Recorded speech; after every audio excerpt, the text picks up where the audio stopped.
Menteri Tnat Tourism ubah polling do ulo ong bag Tnat Jngohkai kanom Peit Halor ke Jingduna ke Jingwan ki Nongwan Jngohkai hendai ban khmi kum no ban kentiu ya ki jaka Jngohkai ha ke jela. Aga bay day bat ki project roop we ubah lingdo ulo ong ba kini ki project ki dang yaj bat kermen bag sokar kan sa plilat ya ki pat ba ha ki hendriu benai ki banwan. Ha ke way pat kaliang ha ke bay day bat ke jingkran yesuk bat ke kenhun rang jongka HNLC Menteri Sorkar ubolong ru unong aiktien ke Sorkar MDA 2.0 ubah polling do ulo ong bakala jan poi syaka bekun. Abo penpau hakila patai khubor mentaka sengi ubah lingdo ulo ong baya ki hendriu teli ki jaka beper ki bedon ke jingya kajaput apdeng ke Asam bat Meghalaya on sepenbait hagarokom ke bedai.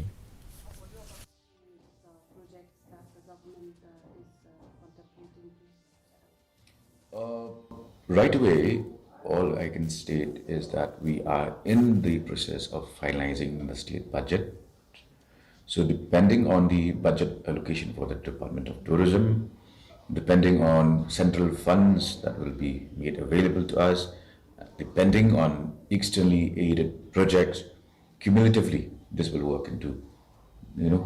how much we strengthen our infrastructure, roadways or whichever.